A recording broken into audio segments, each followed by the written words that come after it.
Hello guys and welcome to the YouTube channel. And if you are anything like me, like you're you're a big IPL fan, your jaw will still be on the floor after the retentions. I know I'm a quite bit late, but let's forget that. We saw some huge surprises from all the teams, but some emotional goodbyes.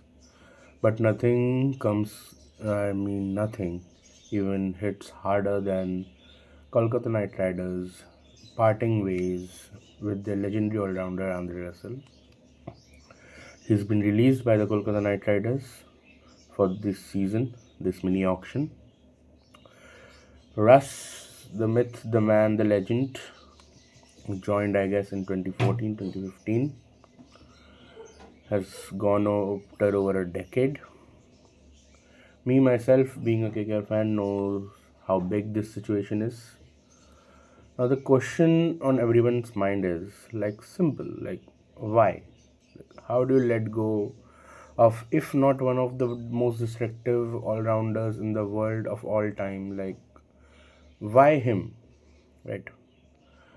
Well, today we will be deep diving into some of those core reasons that are being debated throughout the internet, on Reddit, on Twitter, like on various social media platforms and across the cricketing world as well, for these so-called KKR's ruthless reset.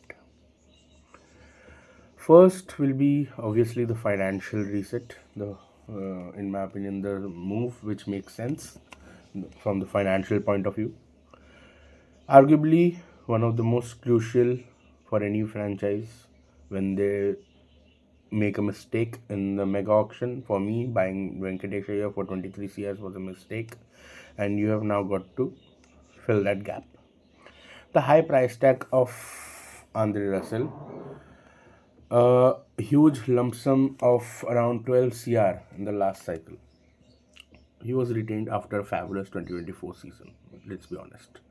But let's be also honest, his recent output, particularly in the 2025 season and a whole of T20, has been below par, where his bowling economy and batting average saw a massive dip compared to his previous seasons, and he wasn't quite himself.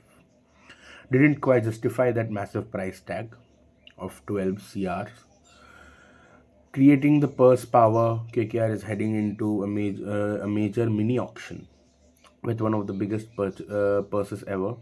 CSK also has a bigger purse of around 40 crores, and if KKR had not released Russell, they would have also been nearby. So there would have been a good fight for some certain players. But now that money is free up, that huge chunk of money is freed up after releasing Andre Russell. This isn't about dropping a player. See, get that. It's about getting the auction ammunition. Like, they can now bid aggressively, like KKR can now bid aggressively for a young, like for like replacement, a player who can give you more years because Dre Russ is almost at the end of his career or is at the end of his career, who can give you two, three proper cycles, who is a proper international player, proper Indian player, anybody you want, but who can fill that gap in the squad. For example, in my opinion, Cameron Green. It's a calculated risk, obviously. It's a risk when you let go of a legend. But business decision, it makes completely sense. It's to restructure the team. It's been a long time. Yes, you have been a legend, but we have to move past because the game stops for nobody. Second, I think it would be the decline in his peak performances. Andre Russell hit his peak in 2019. That was the time he was at his peak. You can't talk about Dre Russell for like 20, 30 years or so, right? He has an unadulterated power, but cricket is a cruel game. We all know that. Once Jimmy Neesham said that, we all knew that. Obviously, form is temporary, class is permanent, but that doesn't take away the fact that his fitness concerns are a real thing now. He's what, 37 now, and his history of knee and hamstring issues is well documented. It's hidden from nobody. KKR has relied on him for 4 good overs and explosive finishing. He's typecasted so. But his consistency in both the departments has let off the team, let off his teammates. and moreover the coach and mentor, and so the whole franchise. A high maintenance, high fee player with fitness those flags is a massive gamble that you will take in a big league like IPL, right? Especially when you're looking to build something for the next 3 4 years, for the next two IPL cycles. It's a big risk that a franchise takes. There have been quite a good few moments. Obviously, thrashing RCB is one of those. KKR, Russell has always been those. Russell can, believe me, Russell can still pull off those one of those matches where he single-handedly destroys the opponents. But the consistency is not there. He can obviously hit those 50 or 15 balls and become a legend at any other team. He obviously can do that. But that consistency is not present anymore. KKR last season needed that vintage Russell in possibly every single game. They couldn't get that even in one. That's how bad it was, right? So that was it.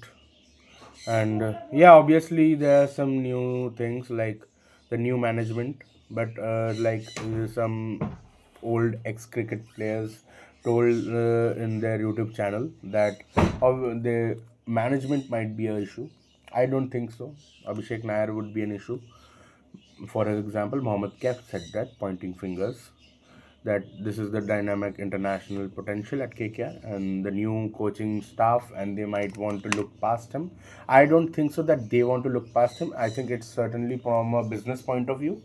It makes certain sense from the business point of view. If you want to buy back Russell at cheaper price, I am all in for that. It.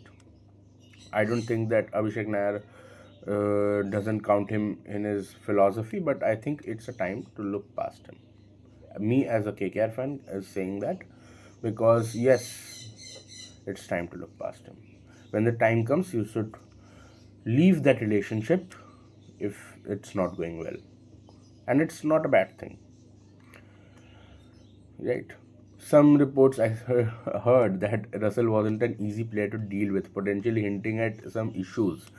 See, I am a KKR fan. I have been for since 2014, and I know that Russell is not one of those. Simply put, he's one of those hardworking players. He's always joyous. He's always playful. Good to hang around. As much as I saw him on social media, obviously we can't know the players personally, but yeah, he's not one of those to betray the team. So in all, that was the final verdict. When you sum it up all together, now, like all these things, all these reasons together, KK's decision is basically a classic case of, you can say, strategic coldness winning over emotions. And I think that's a good thing for a business point of view.